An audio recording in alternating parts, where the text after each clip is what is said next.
Hello दोस्तों, नमस्कार। यह है ओप्पो A17 का चार्जिंग सर्किट। यह है बी बस का चार्जिंग पॉइंट, जहाँ से नीचे से अगर यहाँ पे 5 वोल्ट की सप्लाई नहीं आती तो नीचे से सब बोर्ड से यहाँ जंपर मार सकते हैं।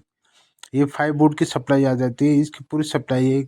यहाँ से यहाँ इसका प्रिंट, यहाँ पे प्रिंट में अगर प्रिंट ना हो, वहाँ से आप नीचे से यहाँ इस खाली जगह पे जहाँ पे गोल घेरा जिससे बना है, जहाँ पे मेरे कर्सर है, तो यहाँ पे आप इस वो चार्जिंग सप्लाई दे सकते हैं। फिर यहाँ से आगे बढ़ते इस पॉइंट से फिर ये बी बस 5 वोल्ट की सप्लाई जाती है आपकी। ये कुछ कैपेसिटर लगे हैं, यहाँ पे डायोड लगा है, कैपेसिटर लगे हैं, ओबीपी लगी है। इससे ये 5 वोल्ट की सप्लाई जाती है सीधे आगे। फिर एक कैपेसिटर में ये जाते हैं हमारी आईसी के अंदर। ये आईसी लगी है BQ आईसी, इसके फर्स्ट नंबर 24 नंबर में चार्जिंग 5 वोल्ट की सप्लाई आ जाती है। फिर यहाँ से ये सप्लाई बीपीएस की सप्लाई बना देती है। ये बीपीएस की सप्लाई हमारे पूरे मदरबोर्ड में निकल जाती है। इसे कॉइल स्विचिंग करके आगे सप्लाई बन जाती है। फिर नीचे ये बीबेट की सप्लाई, बैटरी के लिए सप्लाई बन जाते हैं। कैपेसिटर डायोड से बाहर निकल के 4.2 की सप्लाई, 3.7 से 4.2 की सप्लाई। ये देखते हैं आगे कहाँ तक जा रहा है। ये जाएगा सीधे बैटरी कनेक्टर में। 3.7 की वोल्टेज या 4.2 की समथिंग यहाँ पे हमें बैटरी कनेक्टर पे इसकी सप्लाई मिलेगी। तो यहाँ से ये सप्लाई गई सीधे ऊपर की साइड। फिर यहाँ पे इसकी सप्लाई होके बैटरी के पॉजिटिव पॉइंट पे आ जाती है। और यहाँ पे 3.7 से 4.2 की सप्लाई बन जाती है। फिर यहाँ पे है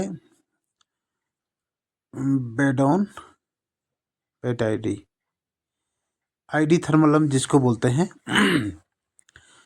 आईडी थर्मल से ये सेंस करने के लिए ये लाइनें हो जाती हैं। ये लाइनें सेंस करती हैं। आगे जाके देखते हैं कहाँ कहाँ जा रही है सप्लाई। इस सप्लाई से पूरे सर्किट का पता चलता है। इससे circuit charging error in line से आती है, फेक चार्जर एरर वगैरह आता जो। तो इसकी मैं आपको पूरी सप्लाई ओप्पो A17 का ये चार्जिंग सर्किट है। तो इसी तरह से मैं बनाता रहूँगा आपके लिए। आप जितना मैसेज कमेंट करेंगे मुझे तो मैं बनाता रहूँगा उनको। ये पूरा देखो दोस्तों, ये कहाँ कहाँ इसकी लाइन जा रही, कहाँ कहाँ। ये शायद CPU है, CPU में भी इसकी सप्लाई जा रही है। यहाँ से भी एरर, ये बॉल्स अगर मिस होंगे तो वो दिक्कत हो जाती है। फिर ये दूसरी सप्लाई आपकी यहाँ से होके ये जा रही, ये भी जा रही है आपकी पावर में जा रही है सप्लाई। फिर आगे चल के ये सप्लाई पहुंच रही है आपकी यहाँ से होते हुए, यहाँ से इधर से आगे चलेगी। फिर यहाँ, फिर ये DMDP की सप्लाई है। ये DMDP की सप्लाई, इनसे डाटा ट्रांसफ़र होता है। DMDP, data positive data negative. इससे फास्ट चार्जिंग भी होती है और डाटा ट्रांसफ़र भी होता है। जैसे आपको कोई भी फाइल्स हो, चाहे वीडियो हो, कोई ऑडियो, कहीं भी ट्रांसफ़र करना हो, ये वो काम करता है। इससे स्लो चार्जिंग भी होती है। कभी इसकी GR या काम न करे तो एक तो डाटा ट्रांसफ़र नहीं हो पाएगा इस लाइन से, और ना ही आपका फास्ट चार्जिंग होगा। तो ये जा रही सीधे सप्लाई आपके CPU में। CPU सेंस कराता है इसको। पॉट नहीं बनेगा तो इन दोनों लाइनों की दिक्कत होती है। ये देख लो।